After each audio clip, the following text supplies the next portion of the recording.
안녕하세요. 오늘도 사연살롱을 찾아주셔서 감사합니다. 옛말에 여자 팔자는 뒤웅박 팔자라는 말이 있잖아요. 어떤 남자를 만나느냐에 따라 여자 인생이 확 바뀐다고요. 제가 바로 그 산 증인이에요. 올해로 40살이 된 저는 2번의 결혼과 1번의 이혼을 경험했어요. 현재 같은 업종에서 일하고 있는 제 남편은 2번째 남편이에요. 지금의 남편을 만나기 전까지 저는 미래가 보이지 않는 시궁창 속에서 하루하루를 연명하며 살아왔어요. 돌이켜 생각해보면 그 시절을 어떻게 살아냈나 싶을 정도예요. 다시 돌아가라면 아찔할 정도거든요. 제가 첫 번째 남편을 만난 건 20살 봄이었어요.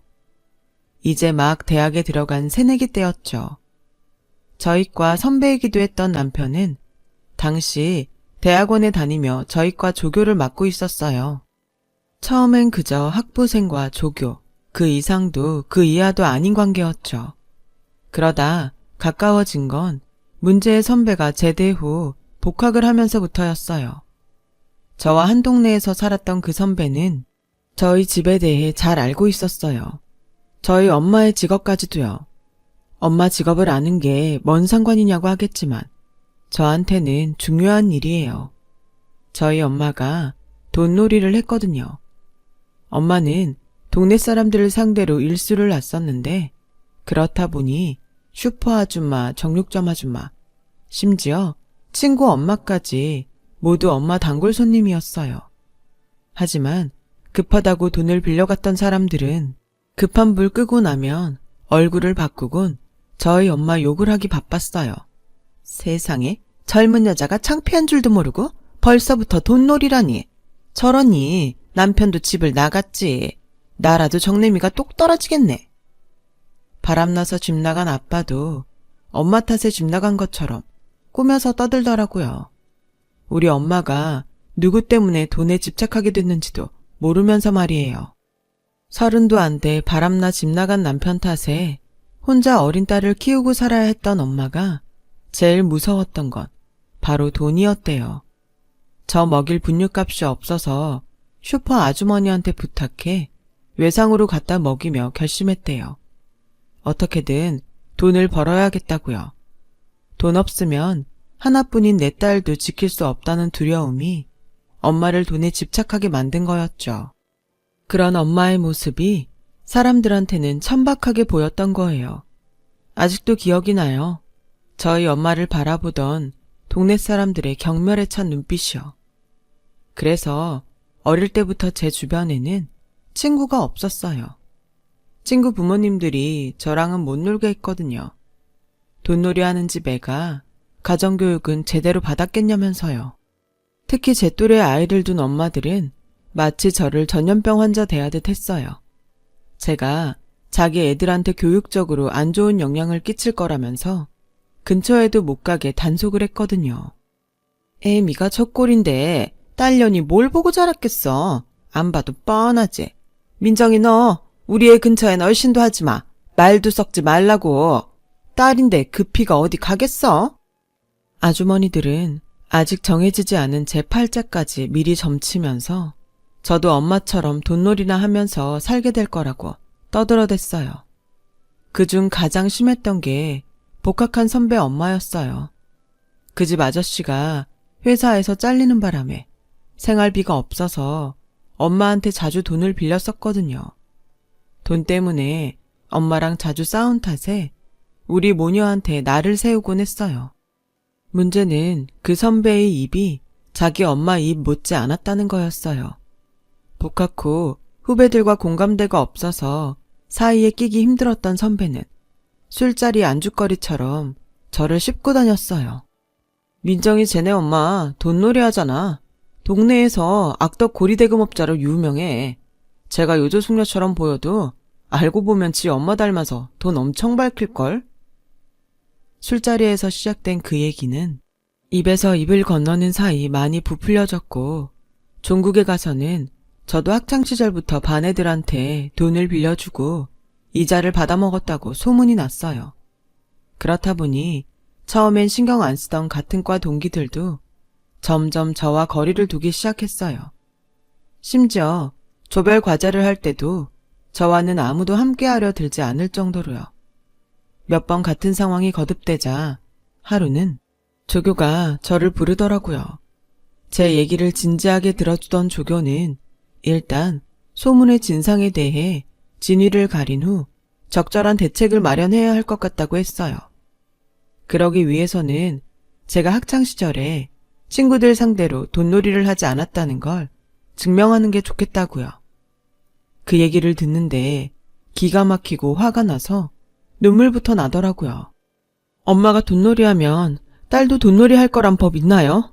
그런 논리라면 대통령 아들들은 다들 대통령 되게요. 친구들한테 돈 빌려주고 이자 받았냐고 물었죠? 저요? 학창시절 내내 혼자였어요. 돈놀이하는 엄마 돈 탓에 다들 저랑은 말도 안 섞었다고요. 우리 엄마요. 지들이 뭘 한대요. 엄마가 그렇게 악덕 고리대금 업자였으면 제가 지금 여기 있겠어요? 벌써부터 부자 돼서 떵떵거리면서 살고 있지? 친구요.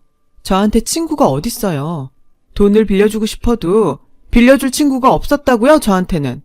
그런데 왜 제가 말도 안 되는 헛소문 때문에 아픈 과거까지 사람들 앞에서 끄집어내서 스스로를 증명해야 하냐고요.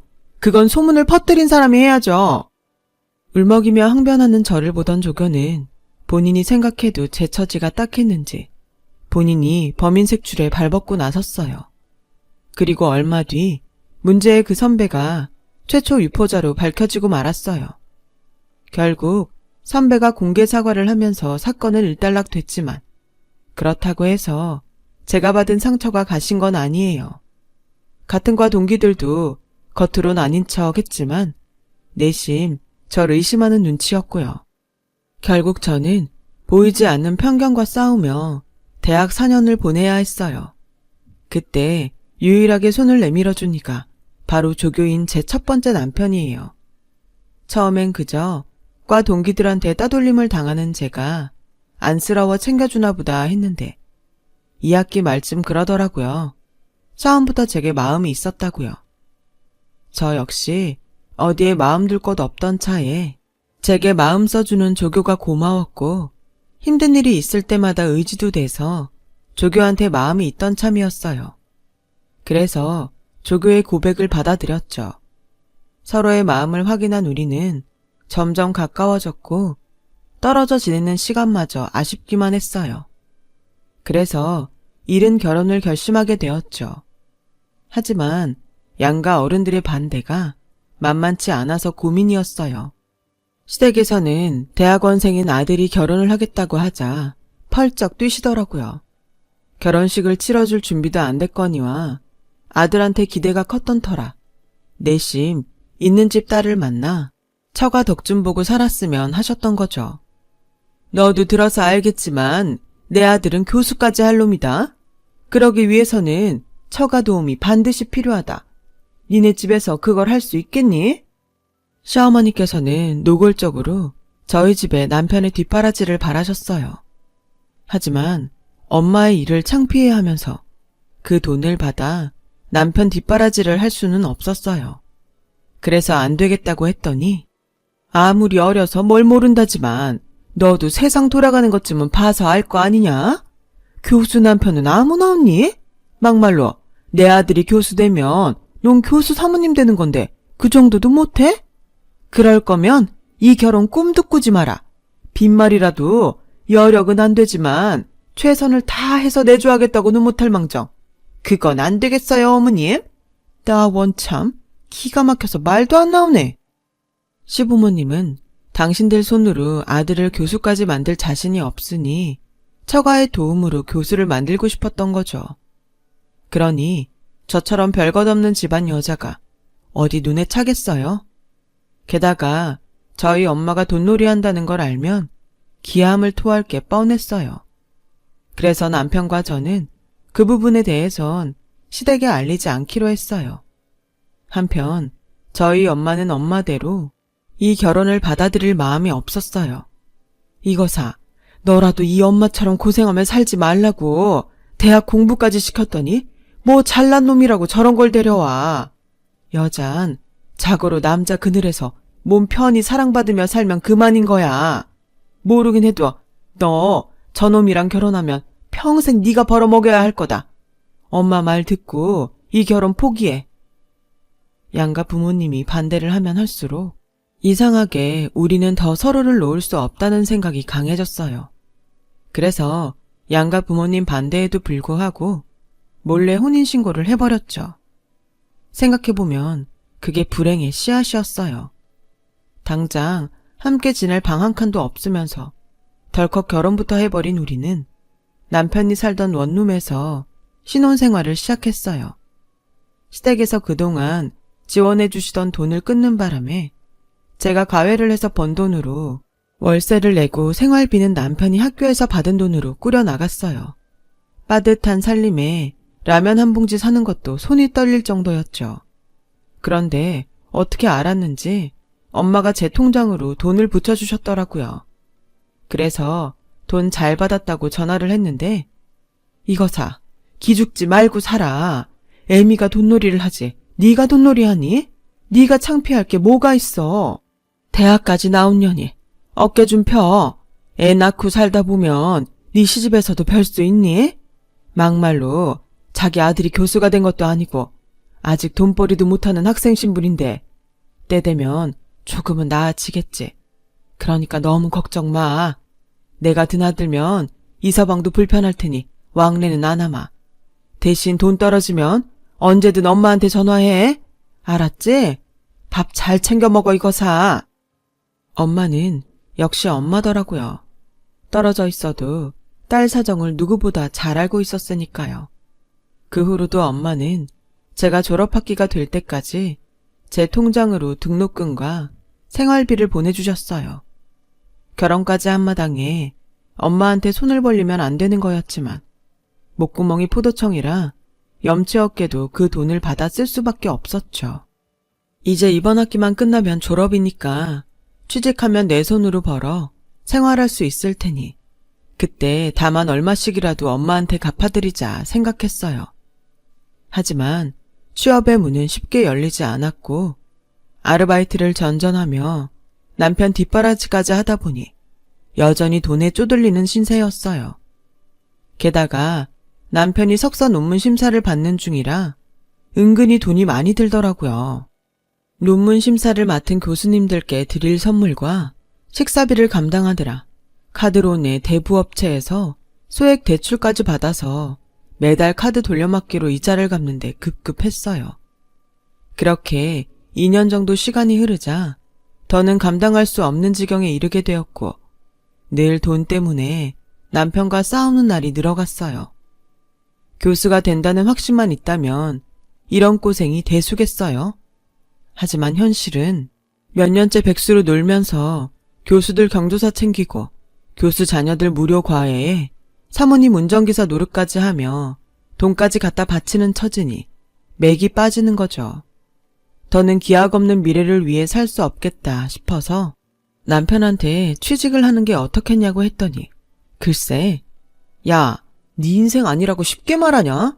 누군 이러고 살고 싶어서 이러냐고. 그동안 해온 게 있는데 어떻게 그만둬? 솔직히 그동안 네가 나한테 뭘 얼마나 투자를 했다고 그래? 누군 처가덕에 돈이고 인맥이고 써서 진작에 강사짜리 얻었다는데 니네 집에서 나한테 해준 게 뭐냐? 이건 뭐 처가라곤 어디 내놓기도 창피한 수준이니? 그리고 나보고 취직하라고 등 떠밀기 전에 너부터 취직 좀 해. 언제까지 그깟 알바나 전전하면서 살 거냐? 넌 능력도 없어? 그깟 알바? 지금껏 내가 알바해서 번 돈으로 오빠가 먹고 입고 살았어. 왜 취직 안 하냐고? 나도 하고 싶어. 근데 오빠 때문에 신용불량자 됐는데 어떻게 멀쩡한 직장에 취직을 해? 나도 이젠 더는 못 버텨. 정말 힘들어 죽겠단 말이야. 하마탕 싸우고 집을 나오는데 우리 집 우편함에 꽂힌 고지서가 보였어요. 남편 대학원 등록금 고지서였죠. 그걸 보자 눈앞이 캄캄하고 숨이 턱 막히는 기분이었어요. 그래서 염치 없지만 엄마를 찾아가 부탁을 해보려고 친정으로 갔죠. 하지만 선뜻 들어갈 수가 없더라고요. 엄마가 하는 일을 창피해하면서 돈 떨어지니 찾아가는 게 미안했거든요. 그래서 문 앞에서 서성이고 있었는데 안에서 엄마가 싸우는 소리가 들리는 거예요. 잘 들어보니 단돈 5,000원 때문에 싸우더라고요. 돈을 덜 냈네, 다 냈네. 한참 실랑이를 하는데 그 소리를 듣고 있자니 지금까지 엄마가 저렇게 억척을 떨며 벌어서 나를 키웠다는 생각에 눈물이 핑 돌았어요. 그런데도 고마운 줄도 모르고 창피하다고만 생각했으니 그런 엄마를 호강은 못 시켜드릴 망정 이제는 사위 등록금까지 내달라 부탁하려니까 차마 발길이 안 떨어졌어요. 그래서 그냥 집으로 돌아와 버렸죠. 그런데 현관에 여자 신발이 있더라고요. 그때였죠. 안에서 남편과 시어머니 목소리가 들렸어요. 막말로 지네 엄마가 일수쟁인데 집에 돈이 없겠니? 네 등록금 정도야 니네 장모한텐 껌값이지. 정 안 해준다 그러면 네 처 시켜서 지 엄마한테 일수라도 땡겨오라 그래. 설마 부모 자식 간에 그 돈 받자 들겠어? 처음엔 돈놀이하는 집 딸이라 그래서 상종 못할 인간들이다 했다만 생각해보니 돈만 끌어다 쓰면 그만이지 밖에서 장모 신분 밝힐 일은 없잖아. 지년도 창피한 줄 알면 입 닫을 테고. 그러니까 네 처보고 친정 가서 돈 좀 끌어오라 그래. 당장 다음 학기 등록금은 마련해야 할 거 아냐. 차명 깎일까 걱정되는 거라면 네 교수 되고 이혼하면 그만 아니니? 우리 손 더럽힐 거 없이 단물 빼먹고 버리면 그만이야. 아휴, 돈만 아니면 그딴 것들이랑 상종할 일도 없는데. 엄마, 꿈도 꾸지 말아요. 걔 절대 친정에서 돈 안 가져와요. 지네 엄마 때문에라도 그런 쪽이라면 질색을 안 하는데. 질색은 무슨? 지깎게 질색할 게 뭐 있어? 지가 그 애미 피받고 자랐는데. 이미 학교에도 소문 다 퍼졌다며. 걔도 학창시절에 지 친구들 상대로 돈놀이 했던 것도 소문 다 났고. 그런 주제에 혼자 깨끗한 척은? 막말로 지도 그렇게 번 돈으로 지금껏 자랐으면서 남편 위에 그 정도도 못해? 천박한 집안 출신이 고귀한 교수 사모 되려면 그 정도는 해야지. 너도 솔직히 걔네 집 돈 보고 결혼한 거 아니니? 차라리 귀신을 속여라 이놈아. 암튼 민정이 오면 말이라도 해봐라. 친정 가서 돈을 훔치든 달러 이자를 주고 빌려오든 돈 마련하라고. 교수 사모 되고 싶으면 결정하라고 해. 기가 막혔어요. 그동안 내 편이라고 믿었던 남편이 뒤에서 시어머니와 이런 작당을 꾸밀 줄은 몰랐거든요. 게다가 시댁엔 비밀로 하겠다던 저희 엄마 직업까지 이미 다 알린 상태였다니 더 기가 차더라고요. 충격에 다리에 힘이 빠져 휘청이는데 그때 뒤에서 누가 저를 밀치고 안으로 들어가더라고요. 저희 엄마였어요. 엄마는 눈에 불을 켜고 들어가 남편 멱살을 쥐었어요. 그리곤 소리쳤죠. 이 개만도 못한 새끼야. 깜냥도 안 되는 주제에 교수한답시고 내 딸년 등골 빼먹더니 뭐가 어째? 돈을 훔쳐와? 달러 이자가 어째? 단물만 빼먹고 교수 되면 팽하겠다고? 아니 이 여편네가 어디서 내 귀한 아들 멱살을 잡아. 그 손 못 나? 되먹자는 일수쟁이 주제에 어디서 건방지게 장모 노릇을 하려들어. 천박한 게 주제도 모르고. 이 무식한 여편네야. 네가 그러고 사니까 니년 딸까지 사람들한테 손가락질 받고 사는 거야. 네 딸이 교수 될 내 아들이랑 사니까 네가 교수 장모라도 된 줄 아냐? 놀고 자빠졌네. 뭐? 네 아들이 교수? 지 손으로 지 목구멍에 들어갈 쌀도 한 톨 못 사는 주제에 교수는 무슨? 그 대학엔 그렇게 인재가 없다디? 이런 잡쓰레기를 교수로 받아주게? 그리고 뭘 모르나 본데 당신 아들 교수 되는 건 애시당초 글러 먹었어. 학점이 그따윈데 누가 이런 놈한테 강의 짜리를 줘? 그 학교 학생이 그러더라. 당신 아들 학점이 3점도 안 된다고. 그 주제에 교수 같은 소리 하고 있네. 차라리 내 딸이 교수 되는 게 훨씬 빠르겠다. 내 딸은 알바하며 지 남편 벌어먹이면서도 학점이 4점 아래로 떨어진 적이 없어. 왜 이래? 그런데 뭐? 내 딸 피 빨아먹곤 버릴 생각을 해? 미래도 없는 저런 논팽이 뒷바라지만 죽어라 아내를. 어림도 없는 소리 하지 마. 내가 어떻게 키운 딸인데 니깟 것들한테 팽당하게 둬? 차라리 내 손으로 이혼시키고 말지. 이런 버러지만도 못한 놈한테 더는 내 딸 피 빨리게 안 둔다. 차라리 이혼녀 소리 듣고 사는 게 나아. 그날 그 사건으로 우리 부부는 결국 합의 이혼을 하게 되었어요. 양가 어머님이 싸운 탓은 아니었어요. 남편에 대한 믿음이 사라진 데다 더는 이렇게 살 수 없다는 판단 때문이었죠. 25세 이혼녀가 된 저는 이후 엄마의 도움으로 신용회복을 한 뒤 알바를 해서 유학자금을 모았어요. 그리고 2년 뒤 전공을 살려 미국으로 유학을 떠나게 되었죠. 유학까지 결심하게 된 데는 이유가 있어요. 남편의 한마디 때문이었죠. 이혼 서류에 사인을 하면서 남편이 그러더라고요. 너도 결국 네 엄마처럼 이혼녀 됐네. 그렇게 엄마처럼 살기 싫다고 하더니 역시 피는 못 속이나 봐. 이러다 너도 나중에 일수나 찍으러 다니는 거 아닌가 몰라? 혹시 도움 필요하면 연락하마. 그래도 명색이 전 남편인데 이자는 싸게 줄 거지? 뚫린 입이라고 막말을 하는데 생각 같아서는 그 입을 확 찢어놓고 싶었어요. 하지만 그런다고 화가 풀릴 것 같지는 않더라고요. 그래서 결심했죠. 내가 이놈보다 먼저 그 잘난 교수 돼서 길을 팍 눌러주겠다고요. 길고 짧은 건 대봐야 아는 거니까요. 하지만 유학생활은 생각처럼 쉽지만은 않았어요. 공부도 공부지만 학비에 생활비까지 만만치 않았거든요. 언제까지 엄마한테 기댈 수도 없고요. 그래서 접시 닦는 알바부터 닥치는 대로 일을 시작했어요. 한국에서도 아르바이트를 하며 학교를 다녔던 탓에 일하며 공부하는 건 제겐 일상이라 그렇게 힘들지는 않았어요.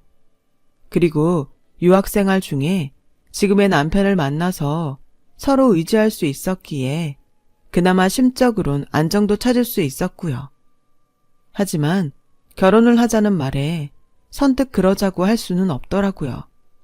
아무래도 이혼 경력이 있던 터라 시댁 눈치가 보였거든요. 그래서 망설이고 있었는데 하루는 젊은 여자가 저를 찾아왔더라고요. 남편 여동생이었어요.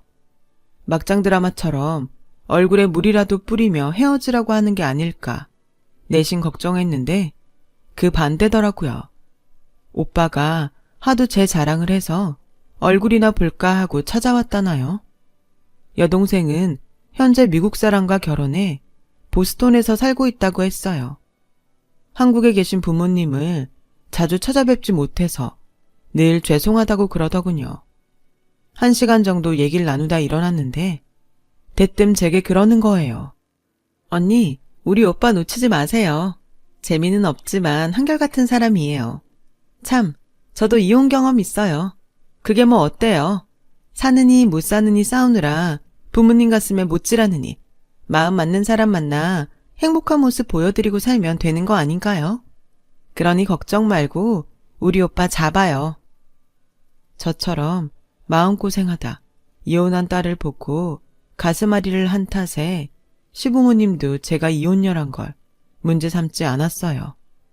저희 엄마는 쌍수를 들고 환영이었죠.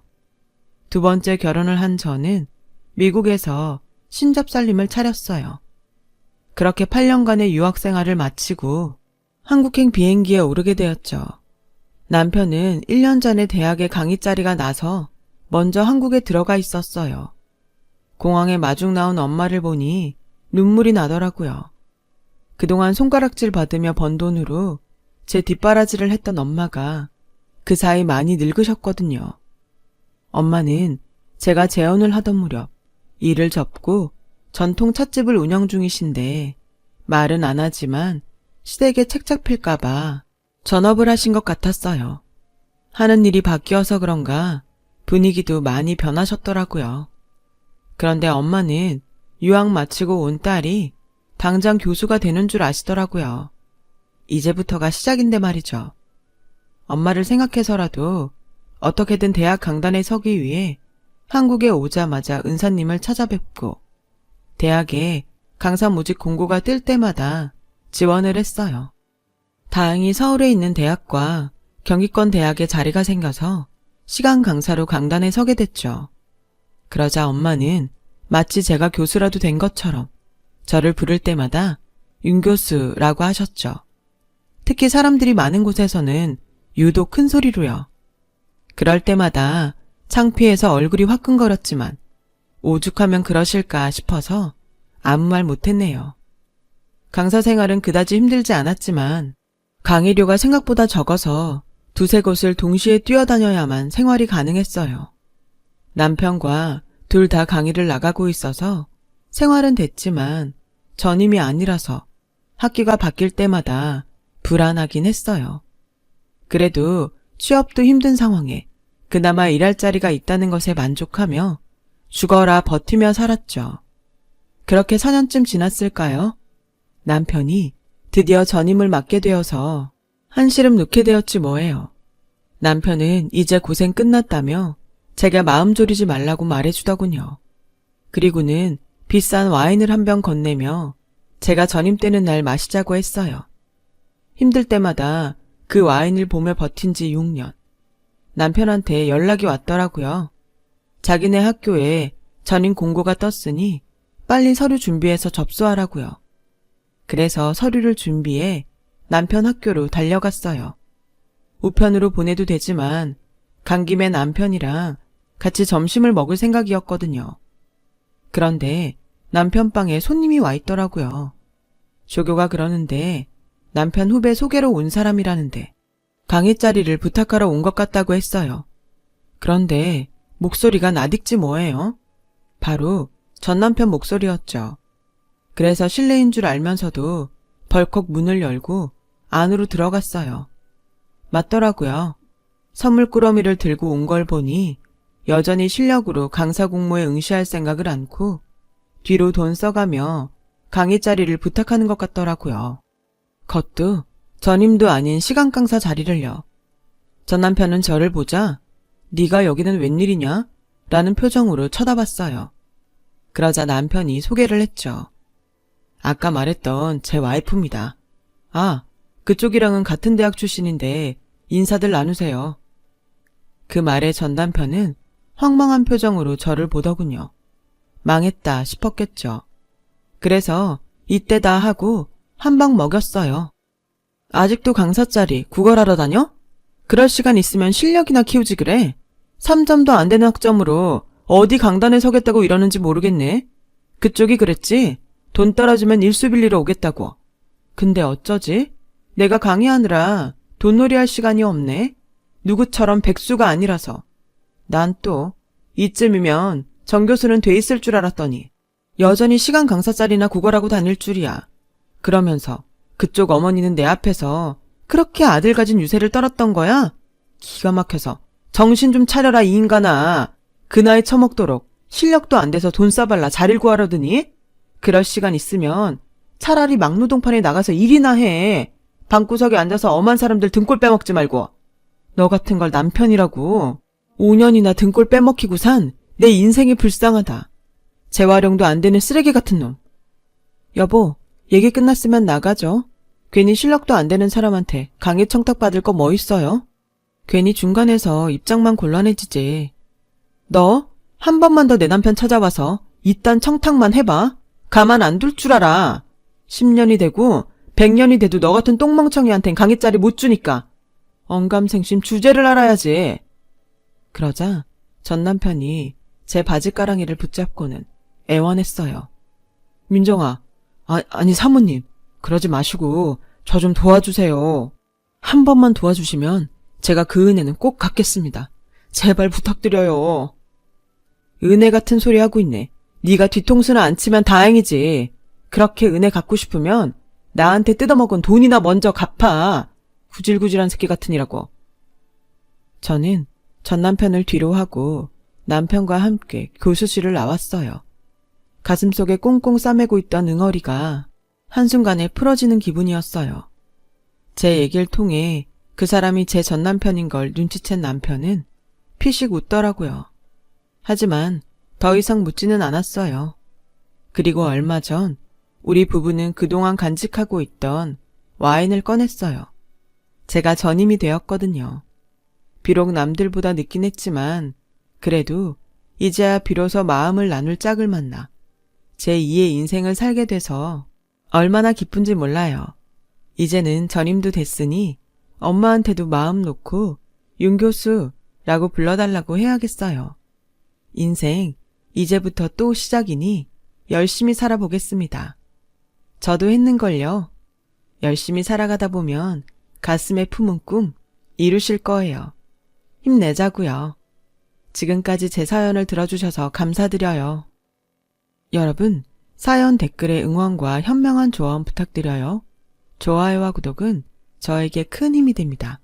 오늘도 좋은 일 가득하세요.